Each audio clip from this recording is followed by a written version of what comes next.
brother had a game going on, and we got a call from another mom who let us know that Jack was down. Getting to the field and seeing the field empty except for a little huddle of people around an injured player, knowing it's your son is not a pleasant feeling. Well, we're at the Saturday morning walkthrough practice for football, and coach says last play. I come across the line, then I take out the defensive tackle and went right down. Jack's had a lot of injuries and a lot of setbacks physically. He's been knocked down before, but this time he couldn't get up. I broke my T6 vertebrae. It was the beginning of a long road to recovery. The good news for Jack was that he was not going to be permanently damaged by that injury. But when the severity of that injury really came to light, it was apparent that not only could Jack not play football that season, he couldn't play any of the sports he played.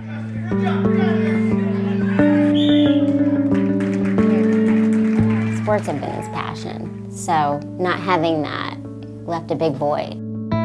His purpose was to provide value to his team, and in his perceived manner, if I can't block, what purpose do I serve? It was definitely frustrating. I keep picking myself up, and I just get thrown another curveball. I really had no motivation to go out and do anything.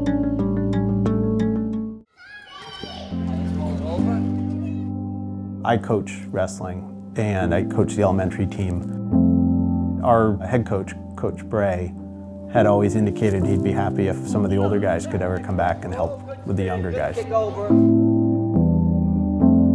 I think at first Jack thought maybe going to wrestling practice would be something that would just remind him of all the things that he wasn't able to do because of his injury.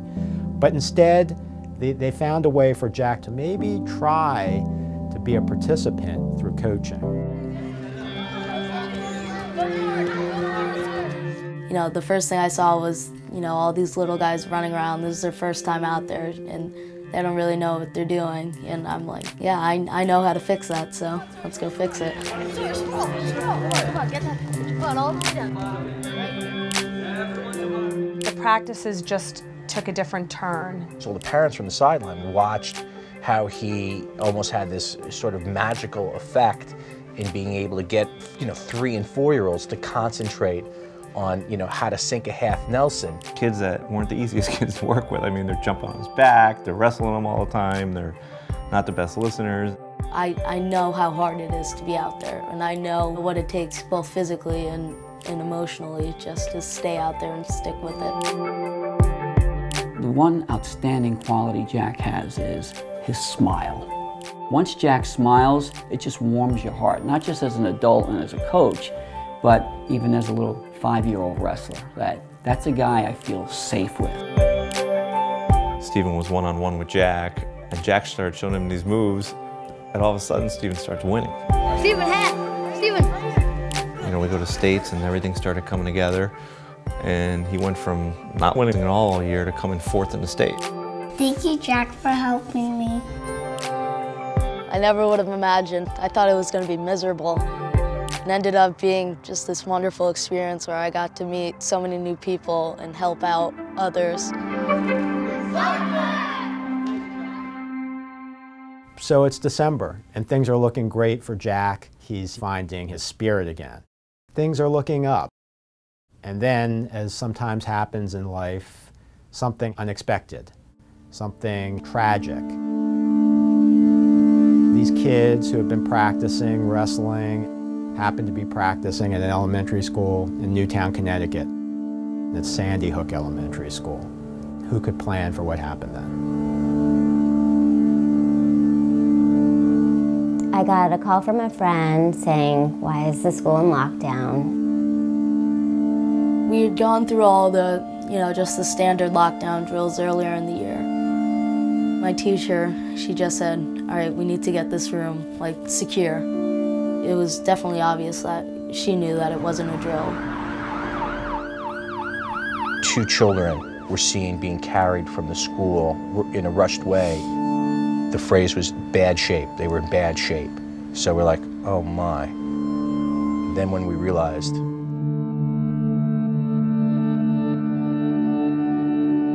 police say a shooter struck Sandy Hook Elementary School in Newtown.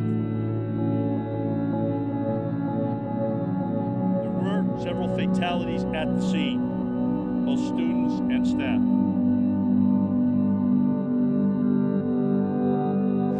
20 children, plus 6 educators, then you just fall to your knees.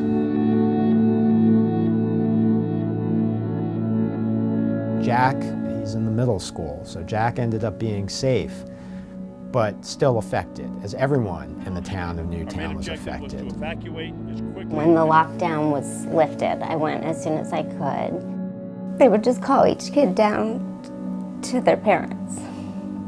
And the kids didn't really know what was going on.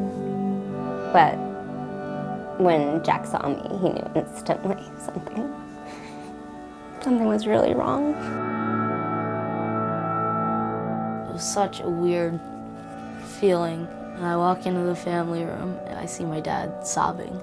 I've never seen my dad cry before. It was, obviously surreal. The community is left to wonder how this could happen in their town. Knowing that so many of the wrestlers from the team attended Sandy Hook, the wrestling community of Newtown, Connecticut, were looking, did we lose anyone? Did we lose any of our wrestlers? My mom was talking to one of her friends who had mentioned that it was a possibility. She kind of walks in with tears down her eyes and just gives me a little nod, and that's when I knew that yeah, it was bad. They lost Jack Pinto, a 6-year-old boy who was new to the wrestling program, one of the kids that Jack Wellman had worked with and knew very well.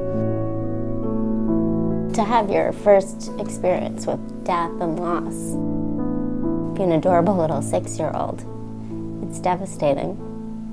Who had won his first match the night before in the same school that he lost his life. In that first week, first 2 weeks, first month, it's this overall feeling of like, now what? What do we do? And so a lot of thought went into whether we should continue, what were the next steps. That sense of what was left of normalcy with sports, I needed. And it felt like for those that wanted to continue, we kind of owed it to them to keep giving them that experience as best as we could. Push, stay up. I had a decision to make once they announced that we were going to keep going. Knowing that I'm not being of service or I'm not being valuable to anybody, that's always what gets me down the most. So I said, yeah, I need to get back out there. And he became a leader for these kids. He became a kid of action.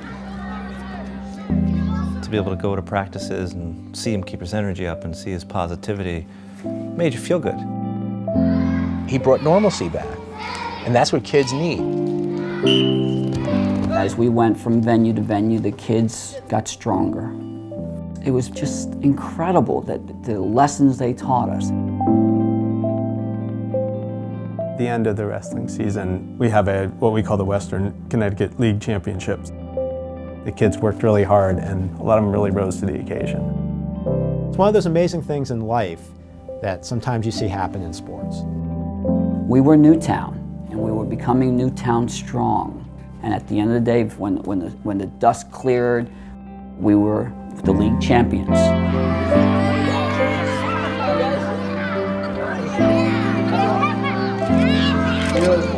When we won, it kind of knocked you over. I think it gave everybody a feeling of tremendous satisfaction. It was important not just for us, but for everyone else outside of the circle, that they needed to see that we were okay. Those were very, just very touching times.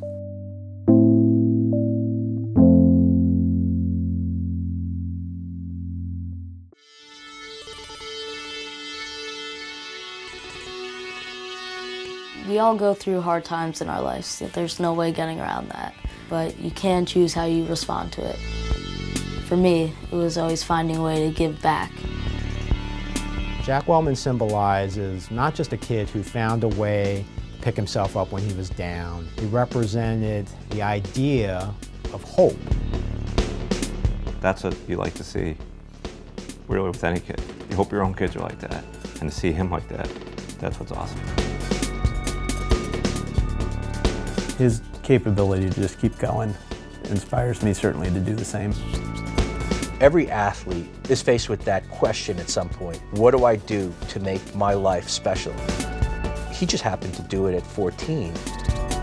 Those are lessons as an adult, you just got to marvel at and say, wow, these guys can do it. Imagine, we're going to be okay. Because we need them. We need our kids.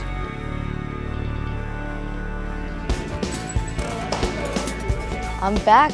I'm back now. The back is healed up and I'm getting back into wrestling. I can't wait to see the Jack that's still yet to come.